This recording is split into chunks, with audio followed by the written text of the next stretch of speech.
भाई हम तो मतलब किताबों में जो पढ़ते थे हम तो वो समझ के गए अभी थे। तो आप किताबों पे चल रहे हैं क्या? कराची में रह के भी किताबों पे चल भाई रहे वो कराची में रह के उन खुश नसीबों में से है ना जो कभी उठे नहीं।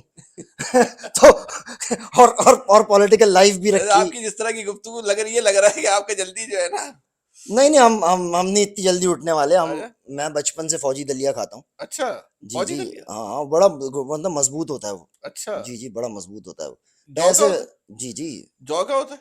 नहीं सर, वो कॉर्न होता है। कौन? कॉर्नफ्लेक्स होता है वो, हम्म। बड़ा बेहतरीन, आप भी खाए करें। नहीं नहीं, मैं तो खौफ नहीं। खौफ नहीं रहता आदमी को फिर। अच्छा। ओहो बेहतरीन ऐसा तावीज है वो। अच्छा। क्या बताएं आपको।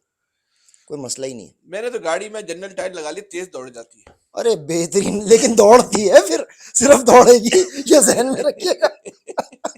ऐसा ना हो कि ज्यादा ही दौड़ जाए। तो मैंने तो ये करा है, पक्का काम नहीं हो गया। चलें देखें, बहरहाल अब अल्लाह करे, ये दुआ करें, ये तो बात है, हम कराची को डिस्कस करते हैं, लेकिन कराची में लॉ एंड ऑर्डर जितना भी ख़राब रहा, हमने 92, 94, 96 और अब 2023 एक जैसा ही माहौल, हम मुझे तो अपने बचपन से लेके और ये बुढ़ापा आ गया, एक जैसा ही माहौल मिला फैसल अच्छा। भाई।